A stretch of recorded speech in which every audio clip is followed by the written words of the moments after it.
Moral 2. Learn to say no. Gather around, my dear listeners, as I share a compelling story from my own life with an essential moral lesson. Back in 1997, in Austin, Texas, I lived a life of boundless generosity. Known for my willingness to help anyone in need, I found it nearly impossible to utter the word no. Friends and strangers alike would approach me with requests, and I, driven by an innate desire to assist, couldn't bring myself to decline. My generosity was both my gift and my curse. I helped my friends move, volunteered for every event, and took on extra work without hesitation. My days were filled with tasks for others, and my own dreams and aspirations were pushed aside.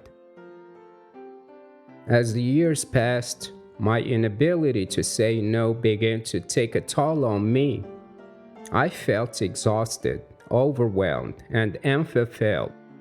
My dreams of traveling the world, writing a novel, and pursuing my own passions had all but evaporated.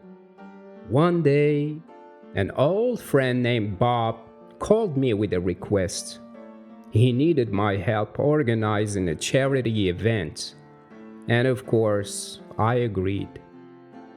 Bob was overjoyed, but my heart felt heavy. As the days turned into weeks, I became increasingly stressed and drained. I was spreading myself thin, and my own well-being was suffering. I realized that I had been putting others' needs ahead of my own for far too long. One evening, I found myself staring at my reflection in the mirror. I had bags under my eyes, my health was deteriorating, and I had lost the spark that once defined me. It was in that moment of self-reflection that I understood the importance of the word no.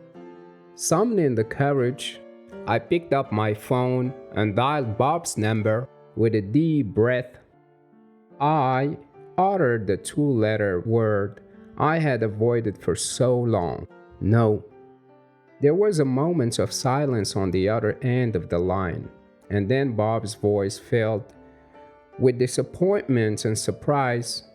I felt a pang of guilt, but I also felt something I hadn't felt in a long time: relief. With my newfound ability to say no, I began to take control of my life. I rekindled my passions, traveled to places I'd always dreamed of, and started writing that novel I had put off for so long.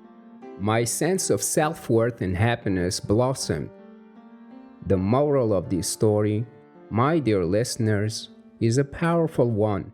Saying no is not a sign of selfishness. It's a declaration of self-care.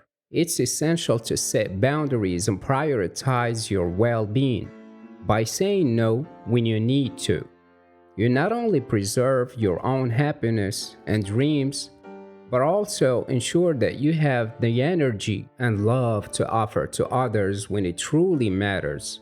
So remember, my friends, learn to say no when you need to, and your life will be all the better for it. This is Uncle Walter's channel. Stay safe.